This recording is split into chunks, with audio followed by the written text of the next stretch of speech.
왕건의 입지와 위상은 점점 올라가고 있는 상황이었습니다. 그러니까 정말 거침없이 성장하고 있는 왕건을 불안한 눈길로 계속 쳐다보고 있는데 어떻게 해야 돼요, 궁예는 이제? 그러니까 궁예 입장이 돼보시면 금방 답이 나오죠. 자, 내가 고래 세웠어. 네. 근데 나라 이름도 마음에 안 들어. 도읍도 마음에 안 들어. 여기에 잘 어울리는 사람은 아무래도 왕건 같은 거예요. 그럼 뭐 답은 나오지 않습니까? 이름 바꾸고 천도. 그렇죠. 맞습니다. 그래서 건국 후 3년 후인 904년에 결국은 나라 이름을 마진으로 바꿉니다. 고려에서 마진으로 바꾸고 도읍을 철원으로 옮깁니다. 철원이 어떤 곳입니까? 그래도 본인이 처음에 성장하면서 이렇게 네, 나왔던 곳이잖아요. 그러시네요. 그리고 송악하고도 멀리 떨어져 있는 곳. 아무래도 왕건 색깔을 죽이기에는 적합한. 아니 근데 그 마진이라는 뜻이 뭐예요? 근데 이제 마진은 사실 불교 용어.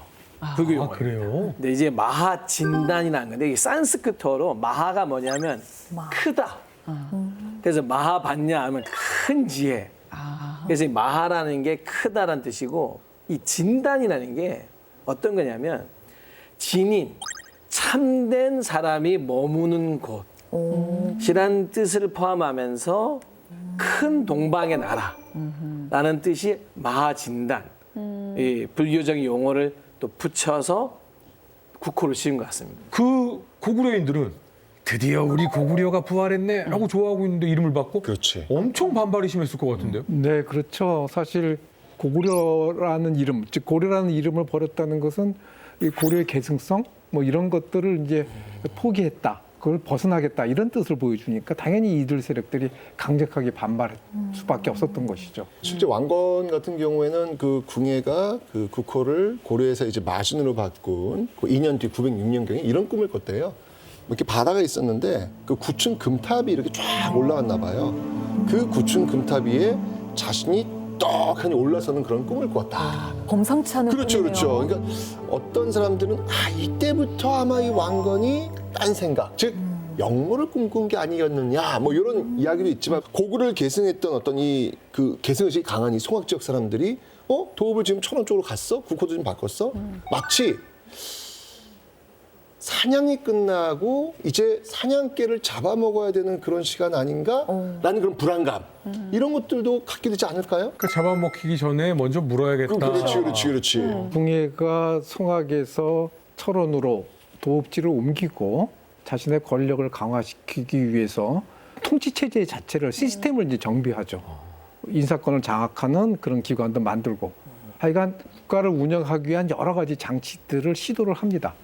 그럼에도 불구하고 이 호족 세력들이 워낙 강력했기 때문에 반발했기 때문에 자신의 그 뜻을 제대로 이루지 못했던 거죠. 뭐 정치인들도 이렇게 같은 어떤 그 지역권 안에서 이렇게 손을 잡고 있다가 갑자기 완전히 다른 곳으로 지역구로 옮기고 자기 정치 세력 이쪽에서 만들면 굉장히 그 두 관계가 배신이지. 불편해지잖아요. 궁예가 나름대로 그 통치 기반을 확보하기 위해서 많은 노력을 한 건데 왕건이라고 가만히 있겠습니까? 이제 왕건은 날개를 달기 시작합니다.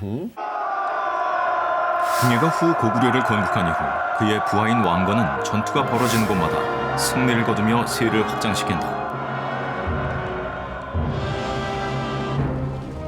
그리고 913년 왕건은 조정의 가장 윗서열인 광평성의 수장 시중의 자리에 오르게 된다.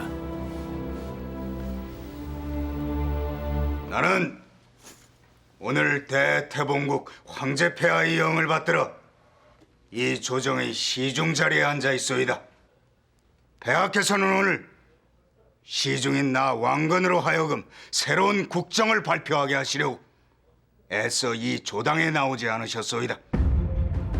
궁예의 휘하로 들어간 지 17년 만에 1인지하 만인지상의 자리에 오른 것이다.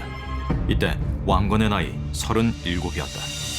그야말로 요즘으로 치면 초고속 승진을 하는 거네요. 37에 예. 시중이면은 지금으로 본다면 국무총리격. 그런 그렇죠.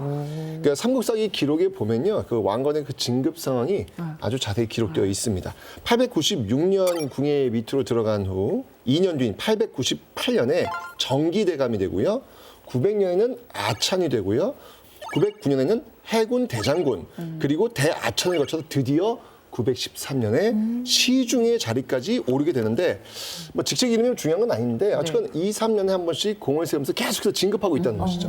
궁의 입장에서는 이거 진급을 안 시킬 수도 없고 마음 같아서는 시키기 싫고 그렇다고 또 이 후백제랑 신라랑 싸워야 되는데 또 왕건을 내칠 수도 없고 이거 마음이 참 복잡하겠어요. 궁예만 이러지도 저러지도 못한 상황이 아니라 사실 왕건도 아마 비슷한 처지였을 것 같아요. 고려사 909년 쪽 기록에 보면 이런 대목이 있습니다.